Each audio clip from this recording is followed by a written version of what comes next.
Camel get up.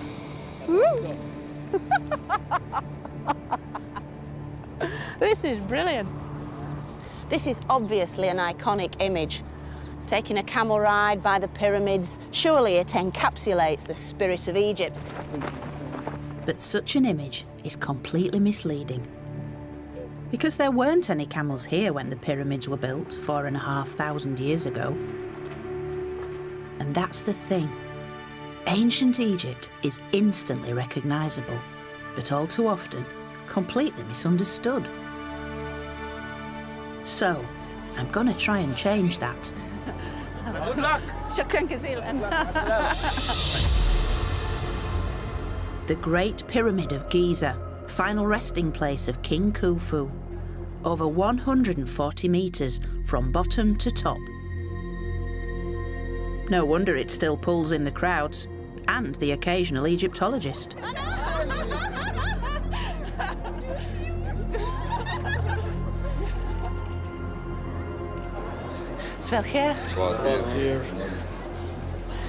It's hard to really get it into words, but we are now entering into the depths of this iconic monument of ancient Egypt. It's a very busy, iconic monument, though. And as we set foot on this journey upwards, it's a brilliant metaphor for the way that the ancient Egyptian civilization literally rose up from the earth to a real zenith. So come with me and I'll show you something really brilliant. Because the pyramids are really only the tip of the iceberg. Oh, flipping out. So all this was a big city capital. Overwhelming in size. That is absolutely superb. In this series, I'm going to explore the story of what I consider to be the world's greatest civilization. More than 4,000 years of history that has shaped our world and left unmistakable marks that can still be read today. I'll be looking into every nook and cranny. From little-known tombs. It's staggering. I've never, ever been into a tomb quite like this before. To the hidden corners of vast monuments. It's like being on top of the world, isn't it? Now we are in the top of Karnak. So it's really no surprise that weird and wonderful theories about ancient Egypt crop up all the time. But what I find so amazing is that this most intriguing civilization was actually created by people not so very different from you and me. And that's the story I want to tell. A story full of secret treasures, dark deeds, and sometimes controversial theories. This mask was originally made for someone else. And for the first time, I'll be piecing it all together. From the earliest Egyptians to the last of the pharaohs. Wow, look at that, look at that. Oh, that is so beautiful. Welcome to my story of ancient Egypt.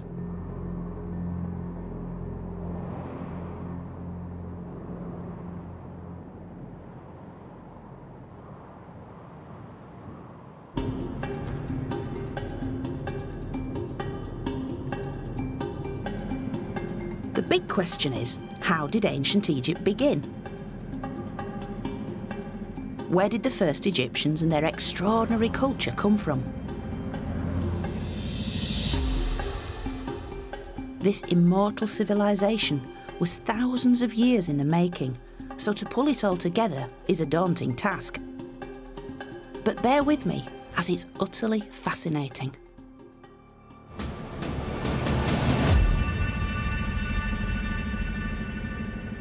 But we won't begin with massive monuments, but with some enigmatic clues you could easily miss.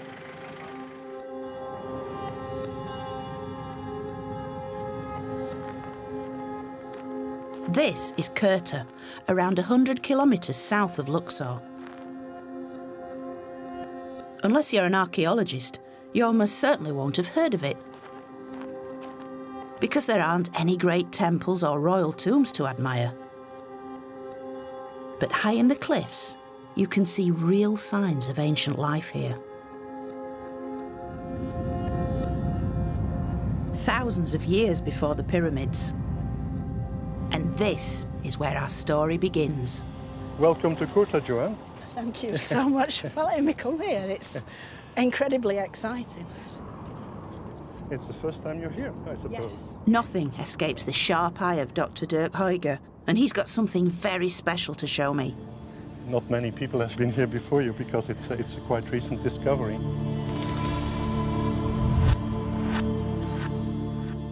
These carvings in the rock reveal an amazing story about the beginnings of Egyptian life.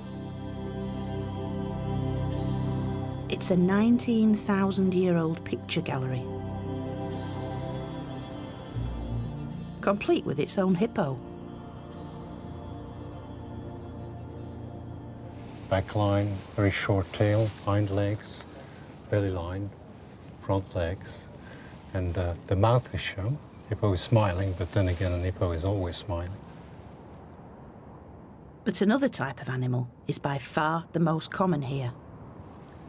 That's cattle. It's not just cattle. There's the mighty aurochs, the wild buffet, wild cattle. And extremely powerful images that seem to be in movement. They are, they're charging down towards us, aren't they? These wild aurochs were ancestors of the domestic cow.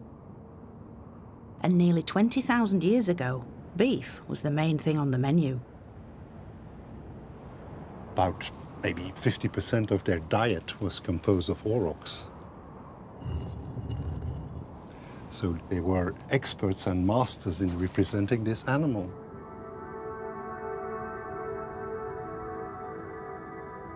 It's always high on the cliff, very prominent positions that give an excellent panorama over what must have been in the Paleolithic the hunting grounds of the people.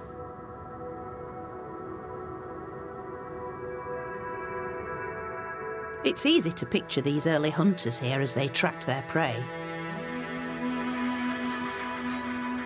But the landscape would have looked very different from today, because back then, this was savanna grassland, a green and fertile region. Do we have any idea why these creatures were engraved on these rocks here? We can guess, Joanne, but we don't know. Maybe they wanted to influence the hunting. Maybe this is some sort of hunting magic.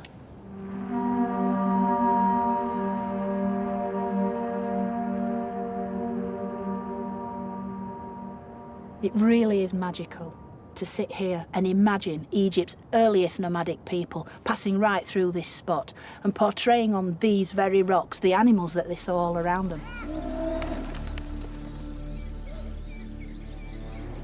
Human figures and boats joined the animals as the carvings became stranger and stranger.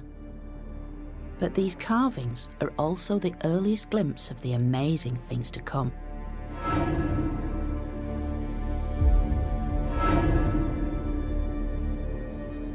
These are the first signs of what makes ancient Egypt, well, ancient Egypt.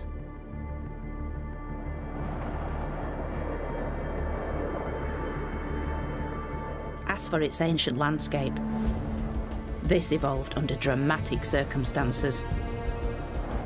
10,000 years ago, gravity tilted the entire Earth off its axis by about half a degree, and this had a profound effect on climate. And as the world began to change, Egypt would never be the same again. Now, these early people were nomads, seasonally mobile pastoralists who moved around following the summer rains.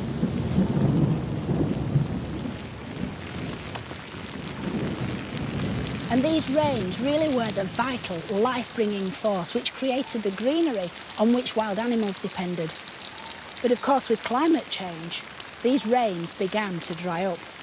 OK, you can cut the rain.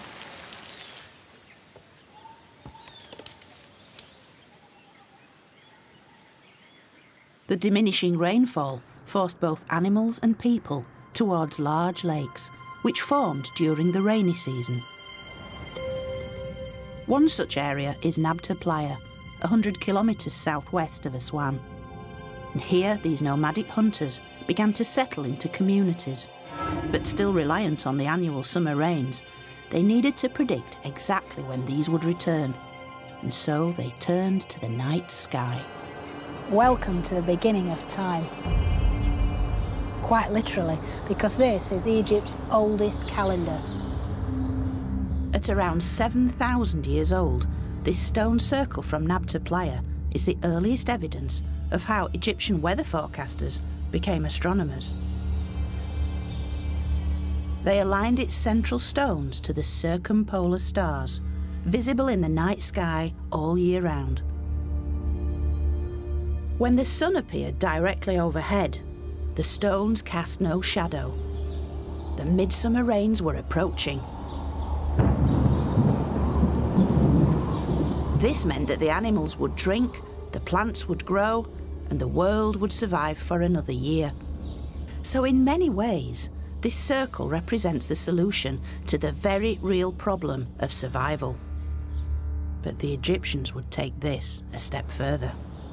I think the really great thing about these mini monumental markers is that this is the earliest example we have of the way in which the Egyptians are aligning their monuments to various things, to the sky, to the cardinal points. And from now on, every tomb, every temple, every monument will be aligned to the heavens, to the very gods themselves.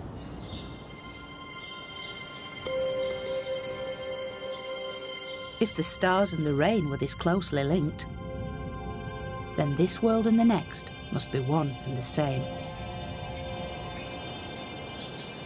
Now this has been described as Egypt's earliest sculpted stone monument and dates from around 5000 BC.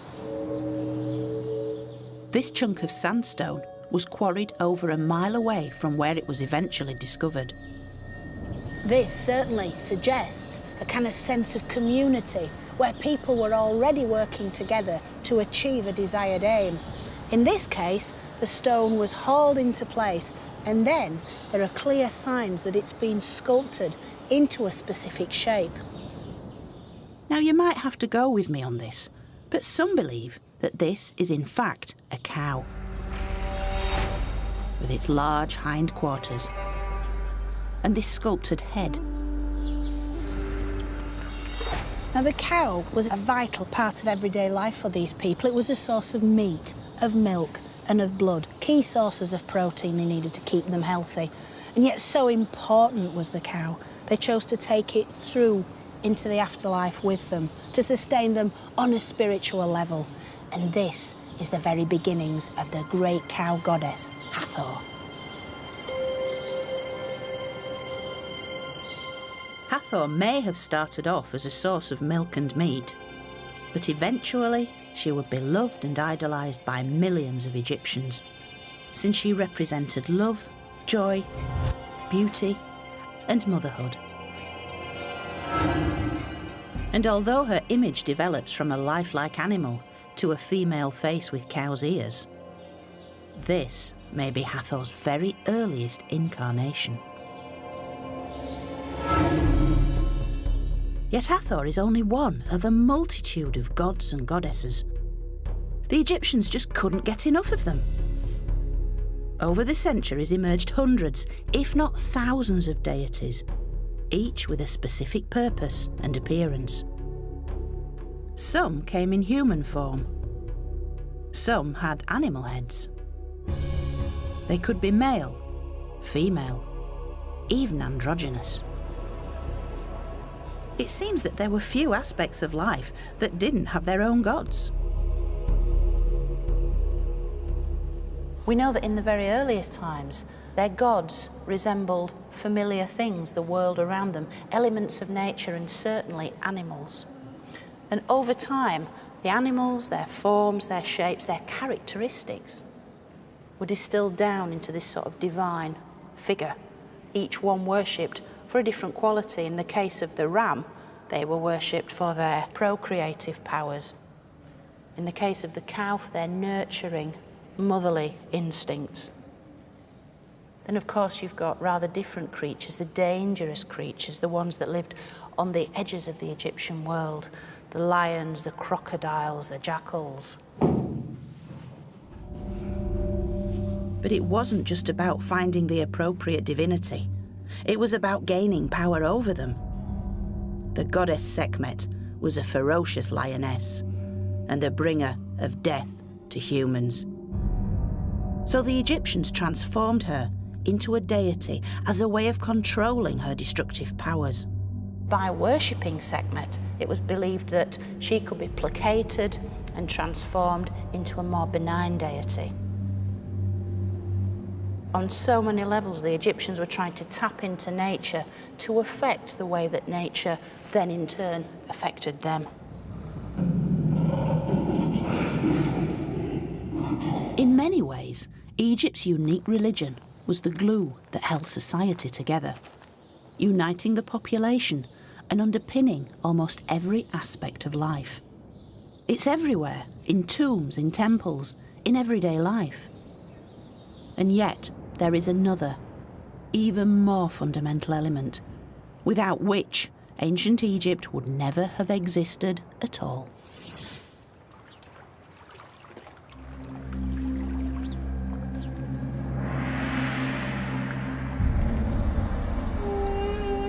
Later Greek historians famously observed that Egypt was the gift of the Nile. And how right they were, because as the climate continued to change, the desert lakes eventually dried up, leaving the Egyptians with just one source of water.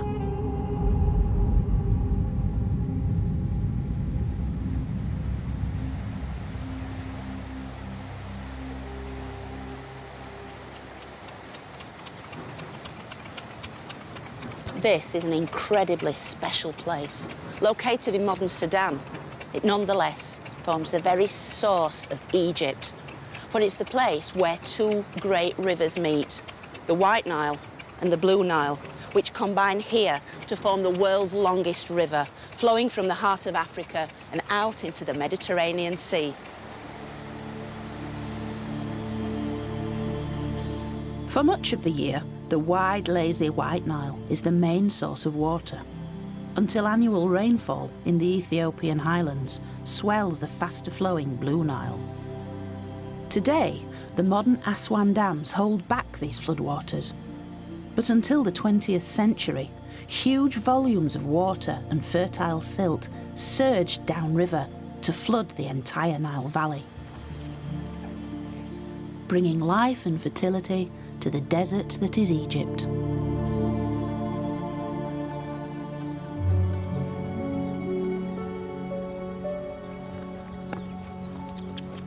This annual Nile flood was the single most important event in the lives of every ancient Egyptian, for its life-giving waters brought the nutrients and minerals which enriched the soil all along its banks, and this allowed agriculture to flourish.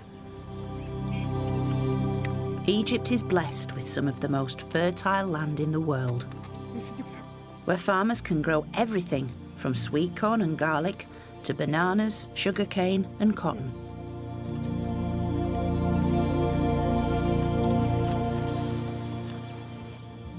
Badawi, it's quite intensive farming, isn't it? The land gives the people a lot, doesn't it? Yes, but we need to give the land also rest. We grow one time and we leave it for 1 month, then after we use the land again to grow again. That's amazing that it only needs 1 month rest time and then it can be planted again. Yeah, sometime 15 days, sometime 1 month. Yeah. But it really does emphasise that this land of Egypt has always been so rich and so giving to the people. It's always given the people everything they need.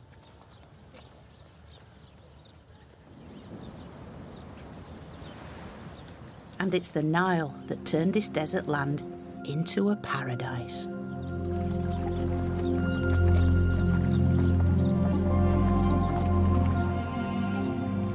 And 7,000 years ago, the people who could no longer survive in an increasingly desert landscape were forced to migrate towards it as their only source of water. So ancient Egypt took shape as these people came together along the banks of the Nile. In the north, settlements clustered around the Delta and the Fayoum, and in the south, around the Kenner Bend.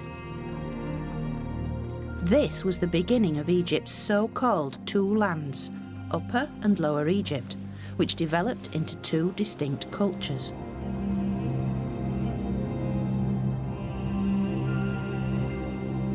But what they both had in common was the astonishing fertility replenished every year by the miracle of the Nile. El Kab, located to the south of the Kenner Bend, is one of Upper Egypt's earliest settlements. And while it may lack the wow factor of the pyramids, it's actually far more revealing to see traces of this amazing evolution. Because here we can see how a nomadic lifestyle was soon replaced by a settled social structure. And although it was a slow and gradual process, archaeologist Elizabeth Hart can identify each stage of this transformation. Into small pits. Yes. Wow, you do work in an enclosed space, don't you? But it's much cooler down here. It's lovely, actually.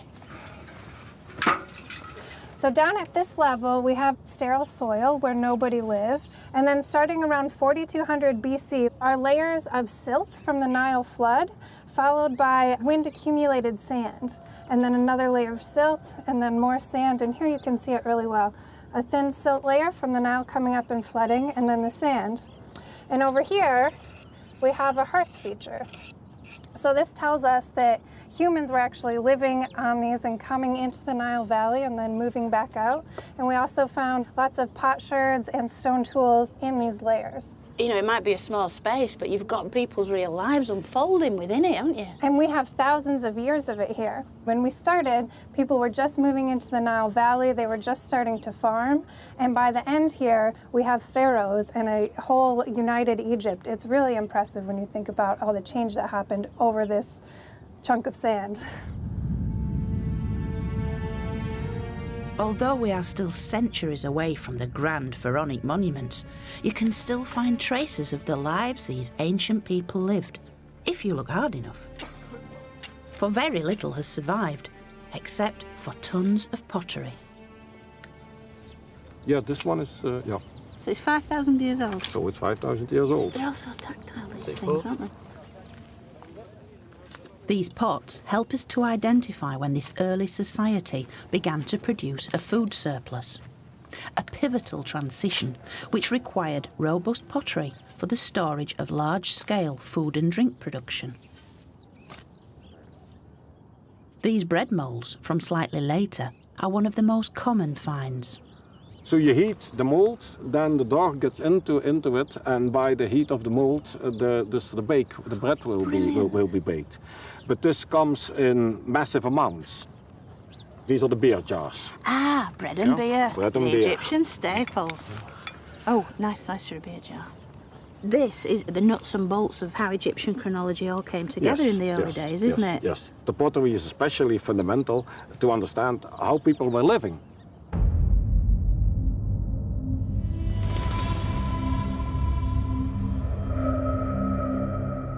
Yet in Egypt, living was only half the story. Because what really sets the ancient Egyptians apart is their view of death.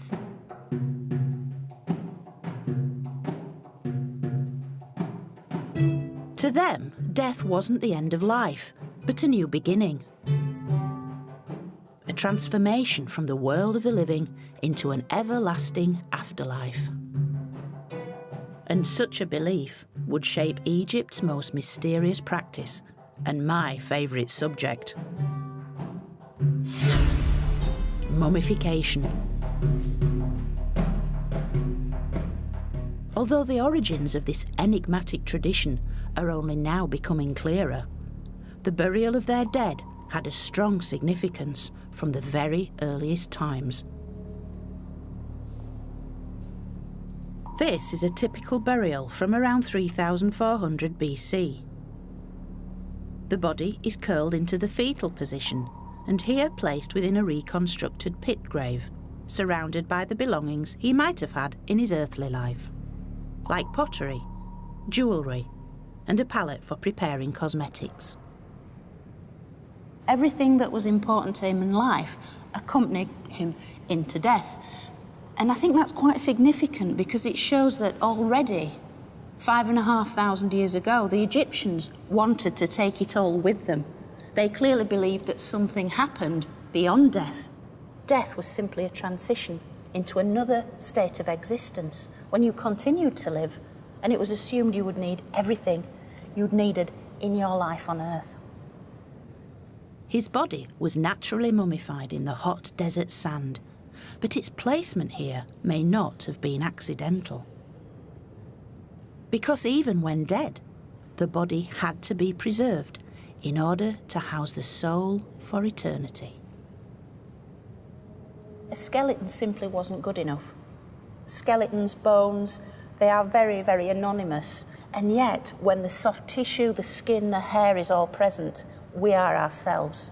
And that's exactly what this individual represents. Being face to face with one of the very earliest Egyptians gives us insight into the development of their ideas about the afterlife. It started off as a practical thing, burying the dead in a relatively small space, bundled up, and then it developed these layers of kind of like the symbolism, the fetal position, this idea in rebirth into the next world. It's almost like the seed from which the Egyptian funerary belief system evolved. This is the very beginning of a process which would be repeated a millionfold throughout Egyptian history. It's this combination of the esoteric underpinned by the practical, which really does sum up the Egyptians in a nutshell. From the very beginning, the Egyptians were masters of making sense of their world, no matter how complex and mystifying it might seem to us. And this same ability to bring order is also found in the way they structured their early society, adopting levels of bureaucracy that border on the obsessive. In the ancient city of Abydos, the site of Egypt's first royal burial ground, archaeologists found the origins of a system that we still have to put up with today. It's most fitting that this city of death was the find spot of the earliest means of calculating that other great certainty, taxes.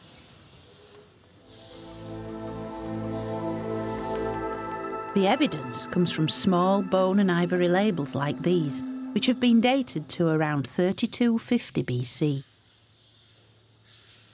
The originals are probably the size of a postage stamp, and you can see that each one is engraved with images of animals, of birds, of plants and so forth. And each one is pierced for suspension to a chest or pottery vessel, which would have contained oil, linen, grain. And it's thought that these symbols represent the regions that produce these commodities, which were then brought here to Abydos.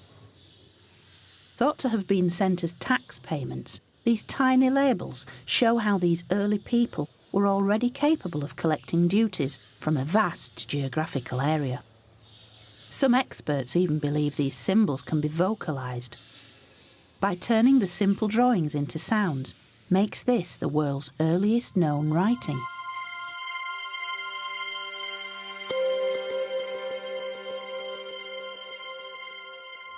Now, isn't it interesting that the world's earliest writing wasn't developed to express some great outpouring of emotion or express grand passion? It was simply a means of calculating taxes.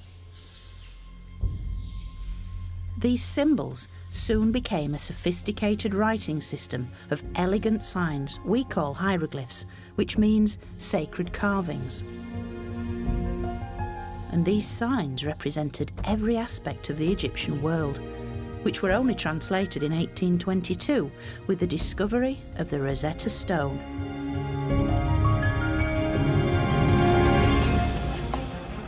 And a common language was needed as goods were transported between the two lands of Upper and Lower Egypt. The people of Lower Egypt had also developed trade links with the rest of the ancient world. But as more warlike regions began to emerge in Upper Egypt, it soon became clear that the Nile had spawned two very different and distinctive cultures. And in many ways, the only thing they really had in common was this great river.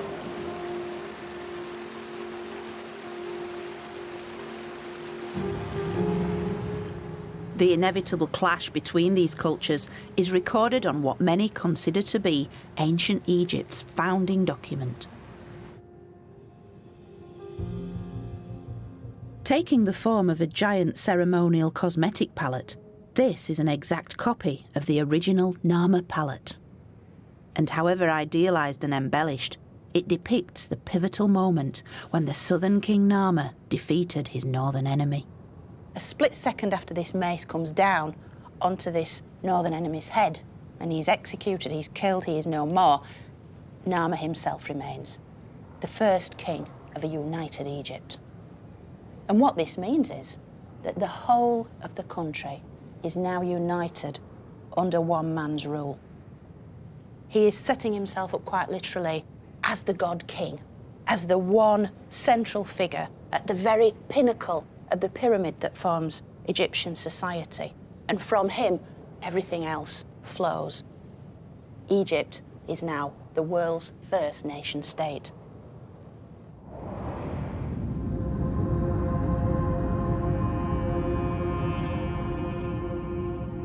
What made ancient Egypt is all here.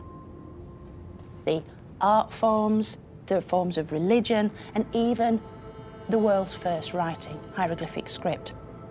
This is the name of Narmer. The catfish? No. And the chisel? Mer. No. Mer, striking catfish. As the first king of Egypt, Narmer is protected by the cow goddess Hathor, stands beside Horus, the falcon god of kingship, and is dressed in all the same paraphernalia as every king who succeeds him. He has the tie-on false beard to emphasise his virility and his strength. And this is matched, of course, by the tie-on bull's tail. It's a wonderful feature. This idea you could just tie a little tail onto the back of the belt and then take into yourself the power of a bull. This palette is Egypt's earliest historical document. It's the blueprint of how every future pharaoh will be portrayed in the company of the gods. Yet perhaps most significant is Narmer's smiting pose. This powerful image, with the mace held high, will be endlessly repeated throughout Egypt's long history. This is a horrible way to die, to have your brains bludgeoned out. And yet, even this, the Egyptian artist can show in an almost ballet-like pose. It's been sanitised, it's been elevated to a piece of art, and yet the message still gets through.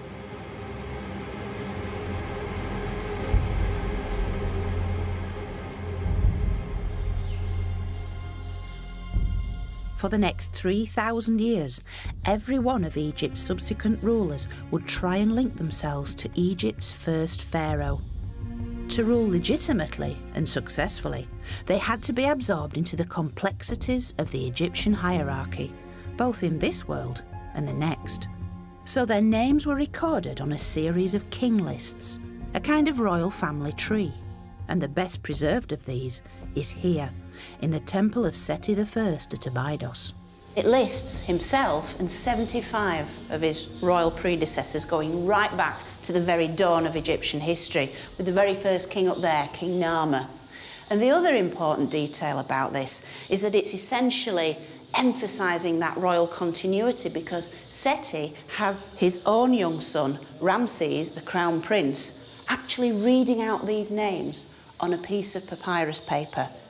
So it's as if Seti is saying to the gods, look, I'm now Pharaoh, and this is my son who'll succeed me, to become yet another name on this remarkable list.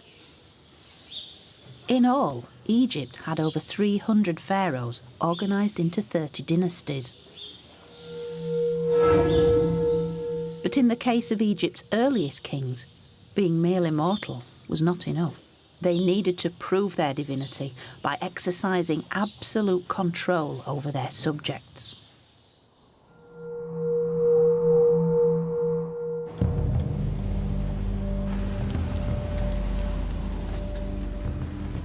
And the evidence for this was found in the desolate desert surrounding the ancient city of Abydos.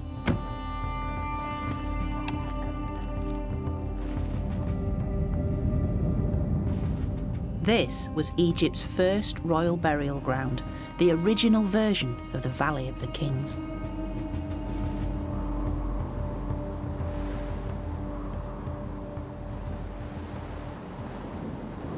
Now, being here, you get a real sense of the importance of this place for the ancient Egyptians. For as the wind funnels down this valley and swirls around the sand, if you listen very carefully, you can hear a whispering sound.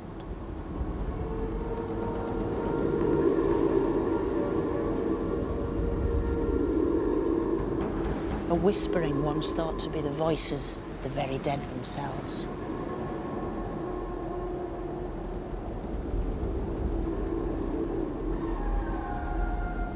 And here, Egypt's earliest kings were laid to rest within huge subterranean burial chambers. Like this, the location of the final resting place of Egypt's third pharaoh, King Jer, one of the largest and most complex tombs of the First Dynasty. And although it's been recovered in sand, it clearly demonstrates the power that Jer still wielded, even in death. Jer himself was buried here in the central chamber, but all around are 318 subsidiary graves of his courtiers. Not only that, a little way beyond, many others were also buried. In total, 587 individuals accompanied this man into the next world. Which is incredible enough, but there is evidence of a more sinister twist.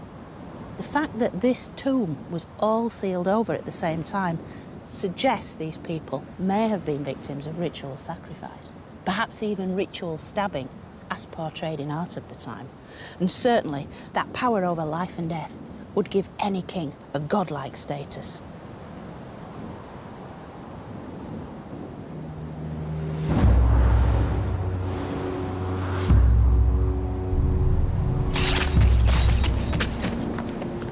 Now, later kings seem to have realised that killing all their courtiers in one go was not the best use of people who were a precious state resource.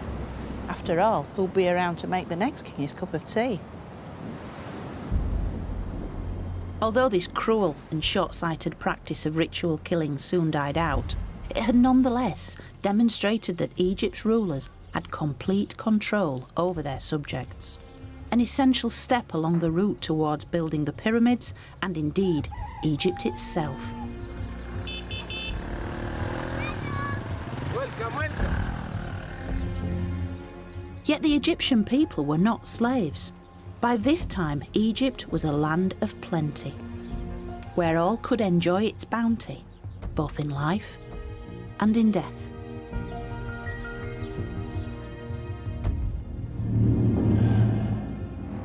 This is the later tomb of an official called Iru-Kartar.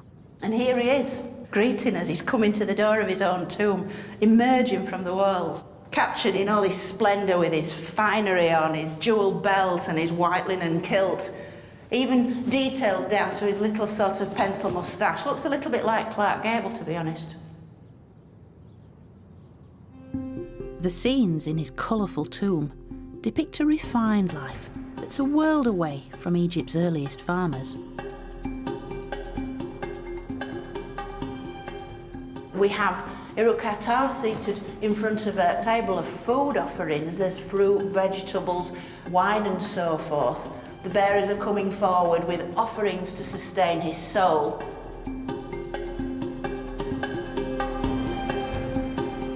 Iru-Kartar was the royal butcher, an important member of court. And with royal courtiers no longer sacrificed for burial with their king, they could now make their own elaborate preparations for the afterlife. There are a couple of scenes up here of the household servants making the beds of Irukata and his family. They're stretching out the linen sheets.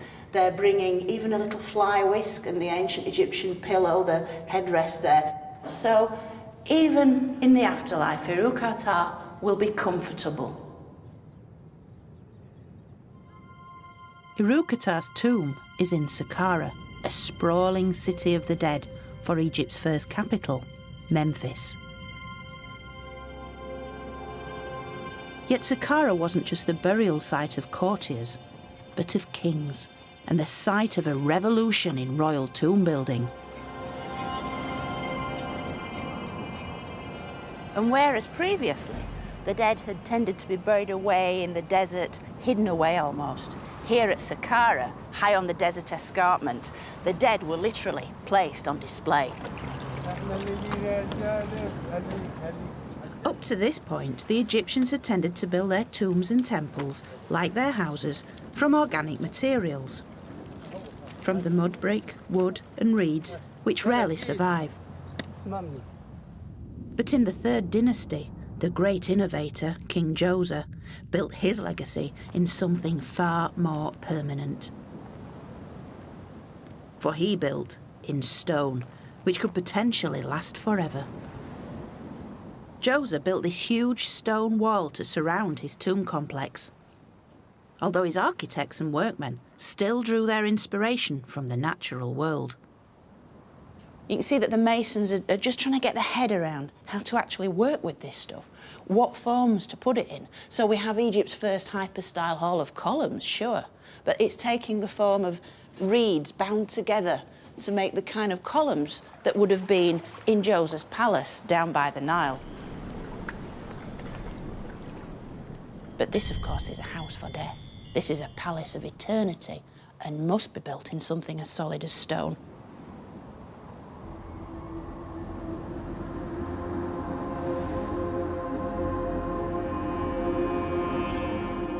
At the rear of his complex is an intriguing stone shrine where I can come face to face with King Djoser himself. The shrine looks like it's suffering a severe case of subsidence, and yet the Egyptians purposefully built it on this very definite tilt. It has these two holes here where modern tourists can see Djoser. But Djoser can see them. He can actually see beyond them, because this faces true north. It faces the northern stars, which the Egyptians called the imperishable ones. And so at death, Djoser's soul could rise up and merge with these stars, so he too would be imperishable, and he too would never die.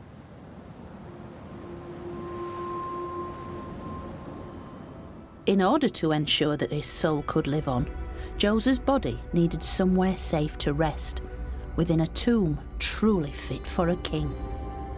Most burials were topped by a simple single-storey building called a mastaba, meaning bench. But Djoser did something radical. Djoser really wanted to impress with his funerary monument, so another step was built on top. And I think Djoser must have quite liked the effect that this gave, and so built a third step, a fourth step, a fifth step, sixth step. When they stood back and looked, they realised they'd built Egypt's first pyramid. Pretty impressive. The step pyramid stands over 60 metres tall and still dominates the Saqqara landscape.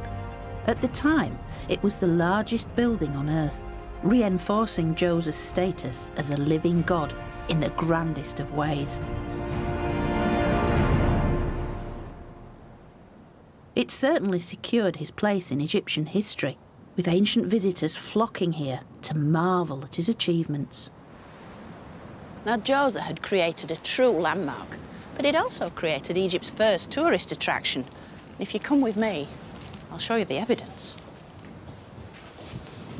Because in here we have what many tourists still leave today, appreciative graffiti.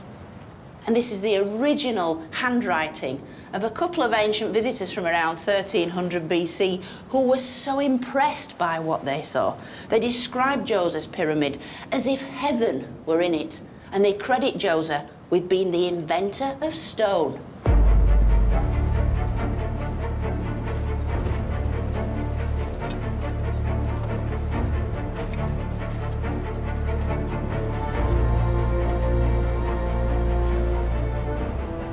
But why did Djoser build this?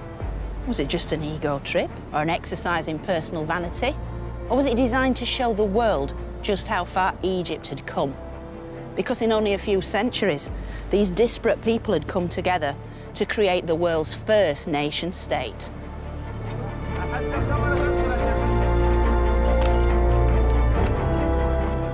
Egypt was now an unstoppable powerhouse, a nation unified both politically and culturally under a single ruler whose authority was limitless. Yet it wasn't just the king who could achieve immortality, for the man who designed and built Djoser's pyramid was destined to become even more famous than the pharaoh he had served.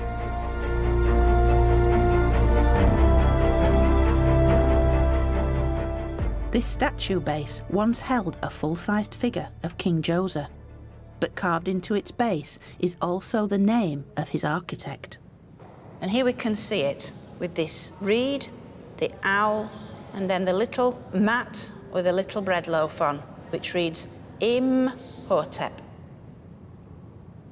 And here he is, the man himself. Although most likely a commoner by birth, Imhotep rose through the ranks to become one of Egypt's most powerful officials. He was made the royal chancellor, the prime minister. He was even made high priest of the sun god. He was the ultimate local boy made good, because he then gained a reputation as an academic, as a great healer, and he was famous the length and breadth of Egypt. He was ultimately worshipped as a god. Imhotep represents the ultimate in social mobility, a kind which was certainly possible within Egypt's unique society.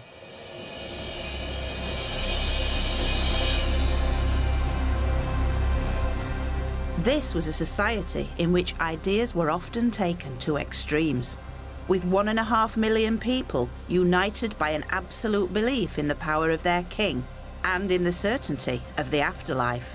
Egypt enters its most ambitious era so far. The Pyramid Age.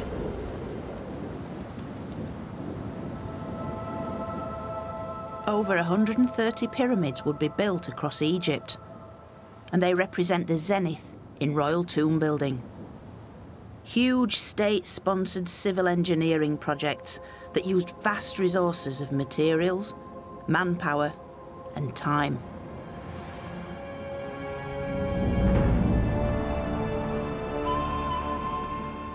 The largest of all, the Great Pyramid of King Khufu, which took over 20 years to build.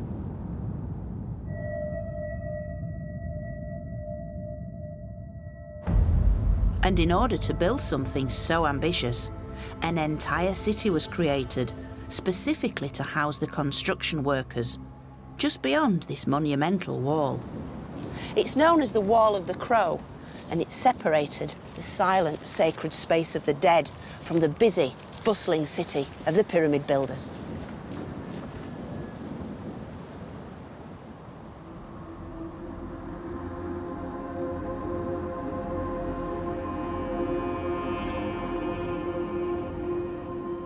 This 5-hectare site once housed workshops, bakeries, a tool-making facility and a fish processing area. For this was an integrated, self-sufficient community of over 8,000 people who even had their own medical care.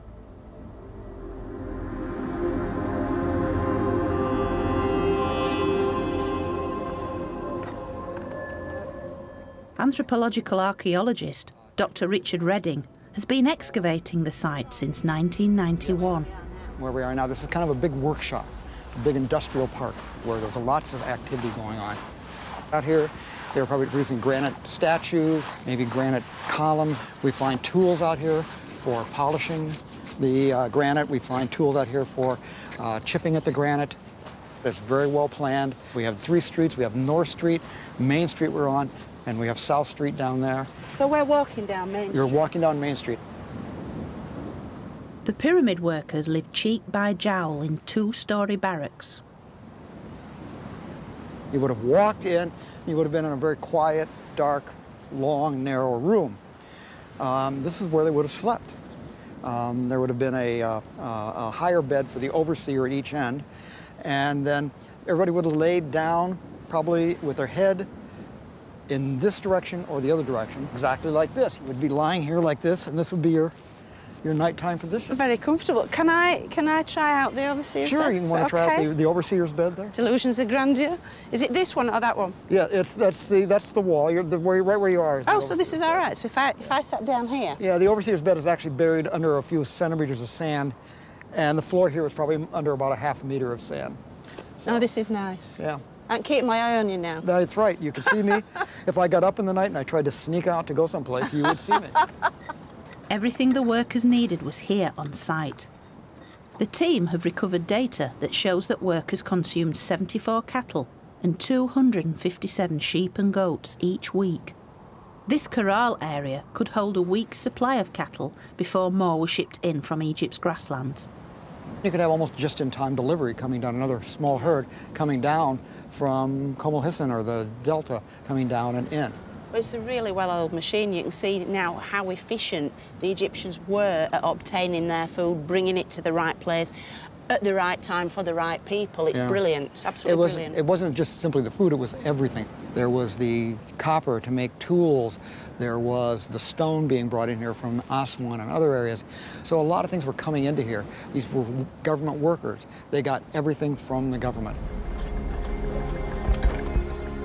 In many ways, this settlement is Egypt in microcosm, a highly ordered social structure with job specialisation and mass cooperation. It's hard to believe that in a relatively short period of time, Egypt had been transformed. From simple subsistence into a united state which could provide for everyone who worked on its behalf. What we're seeing here is the final building block in Egyptian culture, but not just for the Pyramid Age. For once this infrastructure was in place, it would never change. So whether they're building a pyramid or setting up a colossal statue, the level of organisation and cooperation would remain the same. But this was the foundation stone of Egypt.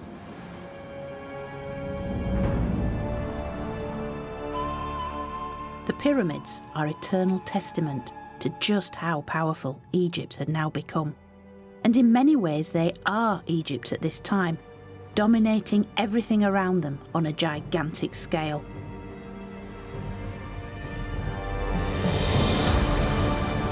And towering above the Giza landscape is the Great Pyramid.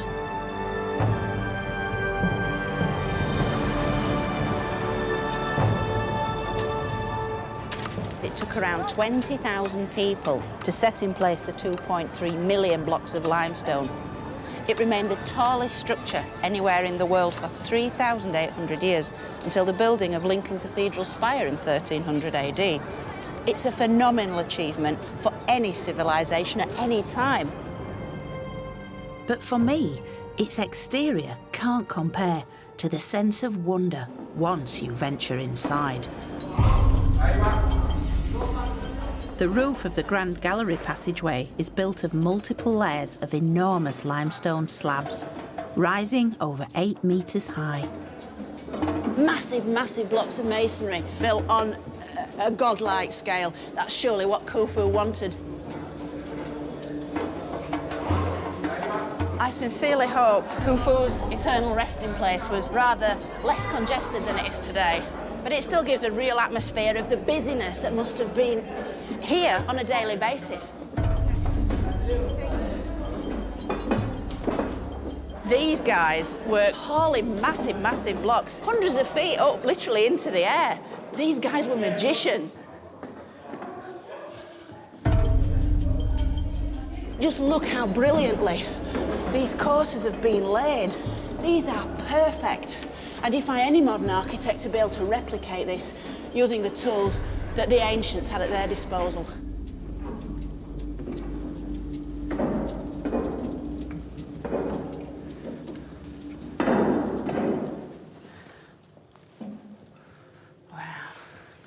Here we are at the zenith. We're at the heart of the pyramid now, King Khufu's burial chamber, and we've hit it at exactly the right moment because the pyramid is closed for lunch. So we've got the whole place to ourselves, and you really get a sense of the sanctity of this divine mausoleum.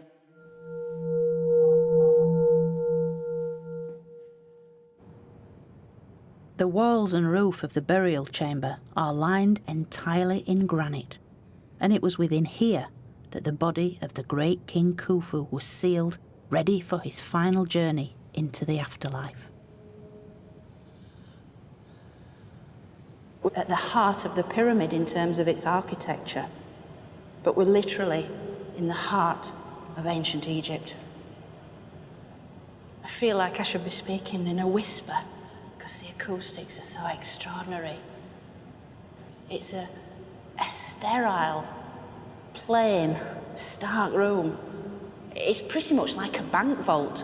And when you think about it, that's exactly what it is, because it once contained Egypt's greatest treasure, the mummified body of the god king, which contained the soul, not only of Khufu, but of all the generations of pharaohs, stretching way back to King Narmer. Forget the jewels, forget the gold. Egypt's real treasure was in here. And it's the first time I've ever been in here without crowds and crowds of other people. And speaking now, the sound of the voice reverberating around immediately takes you back 4,500 years to the day of the funeral, to the sacred words the priests would have chanted to revive the soul of the god king. It's miraculous, it's a wonderful, spectacular place that affects every sense, visually, audibly, in every sense. It's beyond words, really. I think I probably better stop talking now.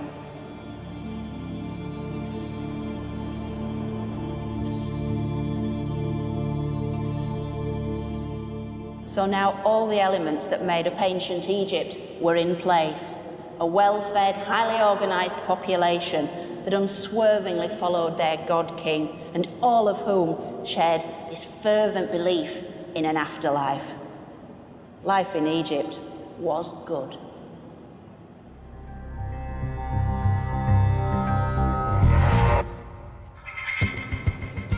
Now, of course, none of this could last. Economic disaster and famine plunged Egypt into chaos. This is ancient Egypt beginning to suffer. With the pharaoh's power melting away, local warlords ransacked its most sacred sites. Egypt's dark age was coming. Make no mistake, this is the home of the dead.